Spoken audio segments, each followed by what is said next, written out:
What happened to Madeleine McCann? It's perhaps one of the most gripping missing persons cases in history.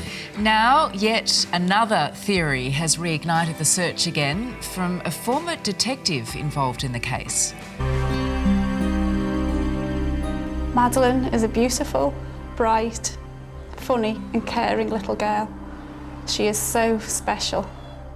It's more than 11 years since 3-year-old Madeleine McCann went missing, and her parents, Kate and Jerry, haven't given up hope that she's still alive.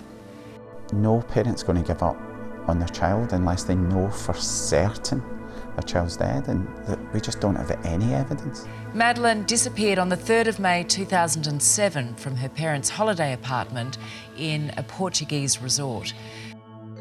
Her parents were having dinner just 100 metres away. She wasn't in our bed.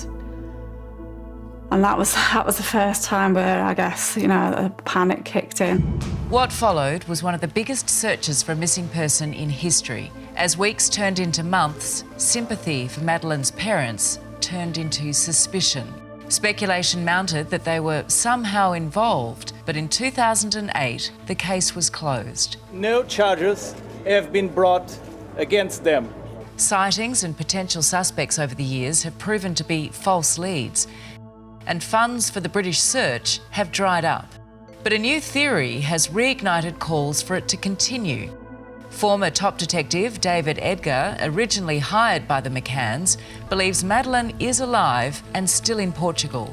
He believes Madeleine, who would now be 15, could be living with her captor and has no idea of the worldwide hunt for her. It's up to the British government to decide if the search should continue 11 years after it all began. It's time that we should have had with Madeleine. We should have been a family of 5 for all that time. And yeah, it does feel stolen.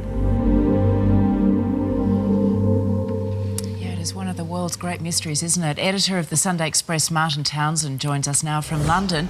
Martin, good morning to you. A big call, this theory from former detective David Edgar. What do you make of it? Well, his theory, as you've just said, is basically that Madeleine never left Portugal, that she's still there, being held by an abductor, that other people will know that she's being held, and basically it has some sort of logic to it, in the sense that the window of opportunity to abduct her in the first place was so small that the operation to take her from that holiday apartment must have been very well thought through. So his theory that it has always been that it was a paedophile gang that took her, that it was very well organised, possibly they'd been looking at her for days before, and that they have kept her in Portugal, and possibly kept her actually in Praia da Luz. And this is something that does have some feeling of kind of credibility about it, as much as any other theory does, I think. It is only a theory though, right, Martin? There's no, as far as I know, you'd be able to enlighten us further. Has there been any evidence presented to back up the theory, or it's just a theory? No, none whatsoever. I think it is a theory that David Edgar, this detective, has actually expounded before. He's absolutely wedded to it. And he has been across whatever evidence there has been for quite a long time. He knows all the evidence.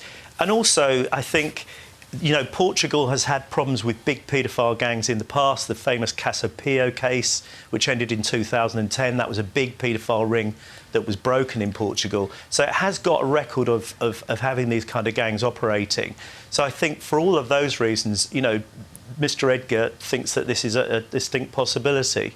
These investigations, of course, cost money. Is Scotland Yard likely to get the funds required to continue with this theory?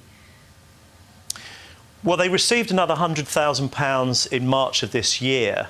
They've made a request for more funds, and my feeling is that they wouldn't have made a request for more funds unless they had some more leads to follow, or that they possibly wanted to follow up on what people like David Edgar are saying, and maybe start a new poster and text campaign in the hope of trying to shame someone who knows something into breaking their silence. So how are they doing, Madeleine McCann's parents? Because we've watched from afar when obviously the grief of their daughter going missing, and then the pressure they were put under when people started pointing the finger at them.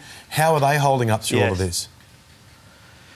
Well, Jerry's been on the media, and the media is on TV and has spoken about, you know, his mental health and how that's been affected, and, you know, the tremendous pressure that both parents have been under, and they are still absolutely committed to finding their daughter, but it has taken a real toll on them, and that's clear.